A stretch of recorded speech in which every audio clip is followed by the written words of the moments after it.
Hey, how's it going, everybody? Sarasota Tim. Welcome to my channel. If you're new, please consider subscribing and give me a thumbs up after you watch the video, only if you like it. I want to talk to you today about retirement and living in an RV. I consider myself a minimalist. I have two vehicles, one to tow my RV, another one to drive around that gets good gas mileage. And my home and everything I own is right behind me in my camper. I have a medium-sized camper, not a big one, not a small one, and it works for me. It's a 25-foot Flagstaff. It has two slides on it. It's a 24. It's only a year old. My tow vehicle is a 24. It's brand new. And my gas mileage car is also a 24 and brand new. So I expect these things that I invested in, yes, I consider it an investment, because people are buying homes today and the average home is $450,000. And I have under warranty, the camper is no longer under warranty, but it's new, everything reliable, and I'm mobile. I can go to an RV park that has long-term yearly leases or monthly rates, which is the only thing I even consider. If I do short-term for like a week or two, I look for free places like next to free, like casinos, truck stops, and that's when I'm traveling. And so let's talk about it. Now, I have a home base in Florida, and I pay a monthly rate that is well under $1,000 a month, and it's in South Florida, which is kind of expensive compared to what you can actually get an RV space for, in Georgia or Nevada, other places around the country. You can get monthly rates for as low as $400, $500, $600 a month. I'll pay a little bit more than that. And I have my Social Security, of which just went up another almost $50. And I'm a YouTuber, and my channel is monetized, meaning I receive revenue from making YouTube videos. So that supplements my Social Security. But I paid into my Social Security my entire life.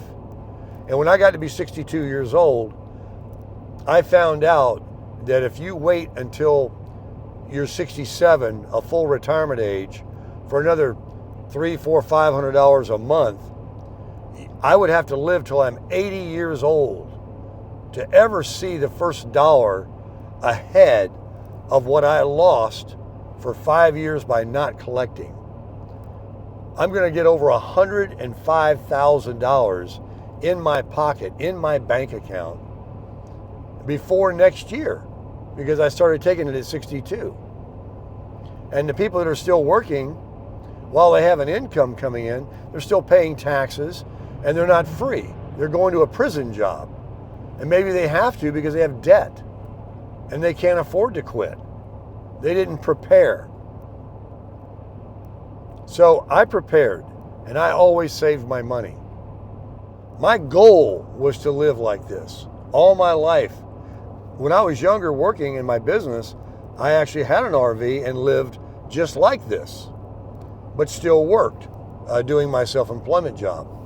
I lived in a Class C motorhome for 2 years. And that was right after I got divorced. I decided, and then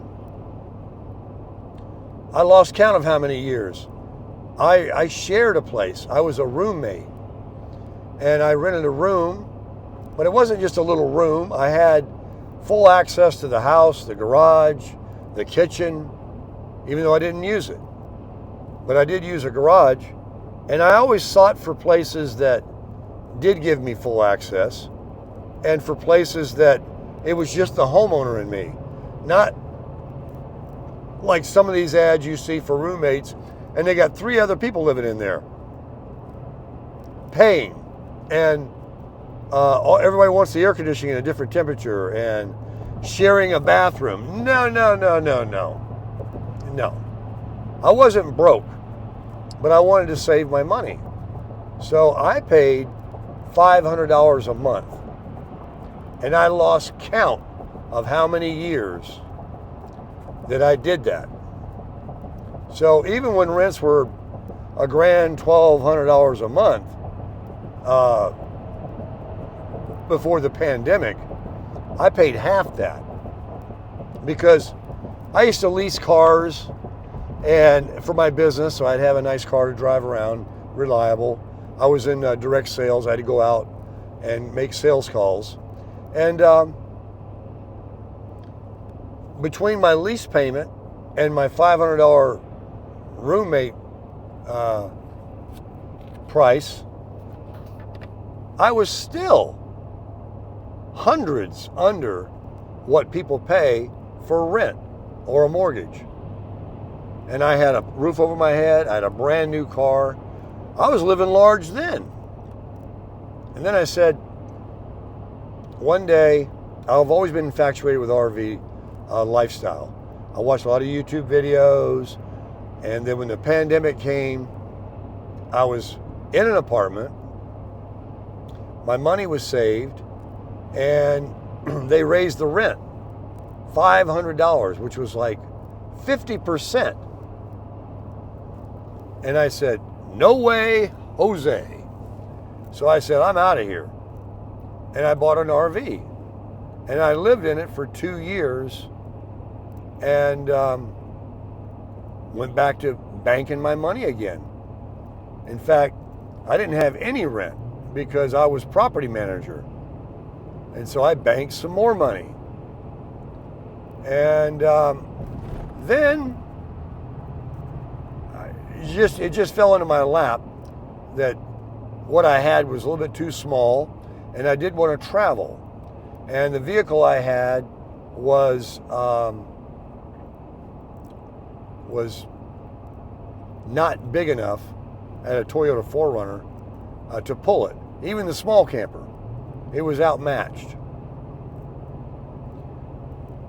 First, I went around traveling and camping with that. I slept in the back of it, idled my engine all night if I needed air conditioning, made some videos about it, went out to Moab, climbed on these rocks, almost rolled it. Check out that video. 4Runner conquers Hell's Revenge. Check it out. You won't believe what I did. So I got a Toyota Tundra, and I owned that. They were of equal value. And one was a 4-wheel drive and one wasn't. So it was kind of an even deal. And I enjoyed it. I had it for a while. And then when I got this big camper, I decided I needed a bigger truck. And I want to make this my life. And YouTube is doing good. And so the revenue was coming in. And it's all deductible because it's a business. And so that's how I do my deal. And if you want to do something similar to this and you're not a YouTuber, maybe you are a person that not only has Social Security coming in, but you have a pension and you have a 401, or you had a house that went up a lot in value like everybody's did, and you sold it and you got cash. And now, just like a guy that lives near me where I stay in Florida, he's 80 years old and he told me, I sold my house, I sold everything, I bought this brand new Ford diesel truck, I bought this brand new 5th wheel Flagstaff camper, and the rest of my money's tied up in cash. I got a pocket full of hundreds, I got a paid for truck and a camper. And he's also got a Can-Am 3-wheel motorcycle because he's older and you can just sit on it. You don't have to balance it. And he's a go-getter, 80 years old. And he said, I'm living my life. He even said this to me. He said, I'm not leaving my money to my kids. He goes, I had 2 sons, one died, I got one left. He said he can make his own money. That's what he said. He got away from working. He was doing woodwork, making picnic tables, doing something very successful. Owned a couple of homes in the Sarasota area. Sold those, moved up. The last one went up way in value, and he just sold it. And another thing, and I talk about it a lot often, when you live like this and you're not paying $2,000 a month rent with utilities for almost anything today. I mean, things start at $1,700, $1,800 for a one-bedroom apartment. And if you can live for half of that at an RV place, then the $1,000 a month that you're not paying for an apartment is you're getting back every month by not giving it to them. It's coming back to you for what you invested in to live in. So already I've been living in a camper for 3 years. 2 years on the first one and a full year now plus in this one. I have paid myself back $36,000 in rent money that I received as a rebate by living like this. It's just like on the camper, that's a losing, a depreciating asset, but the money I got back by not paying rent for an apartment, which is throwing money out the window, even though I'll get less for this because these do go down in value, I don't have to get a lot for it because I'm ahead of the game. I got a rebate back. So whatever I end up getting for it after a couple of years is found money.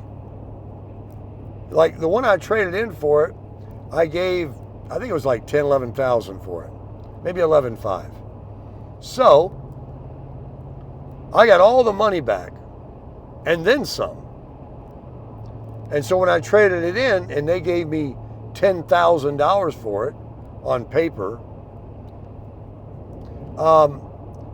whatever it was found money because I didn't owe that thing anything. I got all my money back that I paid for it. And so I traded up for this and I just paid the difference. And now I've gotten, first they gave me 10 for the other one. This one cost 40.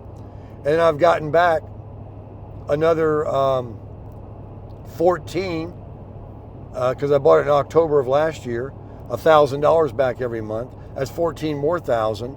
That's $25,000 next month of the 30 I gave. So I only got 5 in it now. So if I sold it for 25 and lost money, I'm still ahead of the game, don't you see? That's how I'm doing it. You know, you get a rebate back. You drive a car, you buy a car, okay? It's a depreciating asset, but you drive it for 10 years and you don't make car payments like everybody else is doing for $500, $600, $700 a month. Or high insurance, you get the minimum insurance because it's an older car. You don't care if you have collision coverage. Just think of how much money you could be banking every month to buy a truck or a camper. And you can buy these used. I mean, I could sell my setup tomorrow. Let's say I wanted to wash my hands of this living and go back to living in sticks and bricks. I could put this and that. They may sell separately. I could sell it as a package. Somebody might say, that's a perfect package. And look what I'm saving. And I'll pay you X dollars. It's a good deal for me. It's a good deal for them because I've gotten money back already. I mean, that's the way I look at it. So it's just like people that worked all their lives and get a pension, or people that have owned 4, 5, 6 homes in their life and they keep making money on them and trading up and getting, you know, more value. It's just like all the people that moved to Vegas and Phoenix and areas like that sold their homes in California for a fortune and bought another home cash and a car and a Cadillac and put thousands, tens of thousands in the bank. It's how you do it. And it's about planning. It's about getting lucky.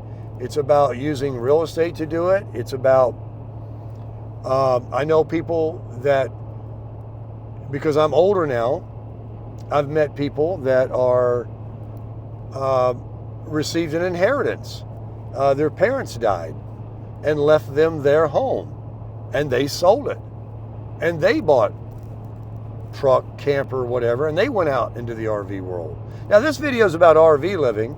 You can go and do everything I'm talking about and just down trade into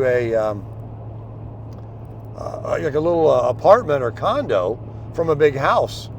You don't want to live in an RV. You don't want to travel. Well, that's okay. You can do that too. But the deal is, more and more people in America are finding that less is more. The heyday of having several cars, several credit cards, and a ton of debt, 2 lawnmowers, a garage full of crap, and HOAs, and home insurance, and needing new roofs, and working your prison job till you die, and all these kind of things. People are wising up. They're, I mean, you won't believe, since I started doing RV life, and I pass them on the road here. I just passed one earlier. There were acres of campers. They weren't drivables, they were pull-behinds. There were acres of them there. The factories are making them, they're spitting them out. Just like when you go by a car dealer and they got tons of cars and trucks there. People are buying them. People are buying everything. And so a lot of people are doing it. Now, a lot of people buy them and they park them next to their house to go camping with the kids up in the mountains in North Carolina, once a year. And then, to me, that's a waste. If you got the money, you do you. But when you do what I just talked about, buy it and live in it, instead of parking it next to your house, you're getting your money back. You're using it. And that's the best thing you can do, is use one of these. The worst thing you can do is let it sit. Let the mice move in. Let everything start biodegrading. Your tires getting dry rotted and everything else. Use it, baby, use it. So this is the minimalist lifestyle I chose. Now, as rates get higher for RV parks and certain seasons, like in South Florida where I live, with my traveling that I've done, I've educated myself about, hey, I could live here. I never thought I could or would have thought about this place or this state. Or I can deal with this weather. And maybe I'll do this and that. I'll have 2 places. And that's what a lot of people do also. Find yourself somewhere that's very, very inexpensive. At the right time of the year, when the weather changes, you go to the other place. There's so many scenarios. You just have to study it, watch and listen to what I'm telling you, listen and watch what others can share with you on YouTube. Study up on it. And for God's sakes, when you get to be 62 and you got less runway in front of you than you got behind you, all your life is pretty much gone. I mean, you're not going to be 100. And if you do, what kind of life is that? What kind of life are you going to have from really from 75 or 80 on? You're just going to be existing. You're not going to be out crushing it. I know, there are exceptions. There's Jack LaLanne's, but that's not the masses. Things take hold. Health goes down. You can't stop aging. And your faculties change, your muscles change, your values change, your ideals change, your goals change. So, like my neighbor I talked about, he waited till 80 years old to change, but he decided, I'm done, I'm out. I'm not making another picnic table. I'm selling everything, and I'm going to live in this really nice, it's a beautiful fifth wheel. Those are like apartments inside. They have like island kitchens and a living room in the rear, the forward bedroom, and they have everything that any home has. plumbing, microwaves, refrigerators. Come on. It's a home. And I live in South Florida where hurricanes can come. You know, I was able to hook up and hightail it. All within a couple of weeks of one another. We had a hurricane come in right after another one. And people with homes, some of them sustained a lot of damage. They couldn't just move it. They could board up their windows and do what they could. I just hooked up mine to my bumper and left. And I didn't lose a single shingle or a single item of my possessions. And I came back. That's another advantage. You don't like the weather? Or it's you know, dangerous weather coming? Leave. Get your camper and your RV or whatever and leave. Now, before I end the video, a lot of people that have these Class A diesels, now you're talking about living large. These are some full-timers that sold it all that had a lot of money. And instead of buying a home in Phoenix or Vegas from what they sold in California, they spent hundreds of thousands on a diesel pusher. But they still wanted to travel, see America, and be in an RV. And there's a group of people that are doing this that you meet, that you have camaraderie with. And certain times of year you can travel together. You can go back every year and see the same people. That's what they do right now where I'm at. All these Canadians come every year and they know each other. It's a great lifestyle, folks. And when you live in a sticks and bricks, there's nothing wrong with that. And that's probably the masses. But you would be surprised if you look around of how many people are living in mobile homes, motor homes, and RVs and the like all over this country. Millions. So consider it. If you liked the video, please give it a thumbs up. Consider subscribing to my channel, as I have an eclectic channel. It's about all kinds of stuff. And one thing we always do around here is crush it.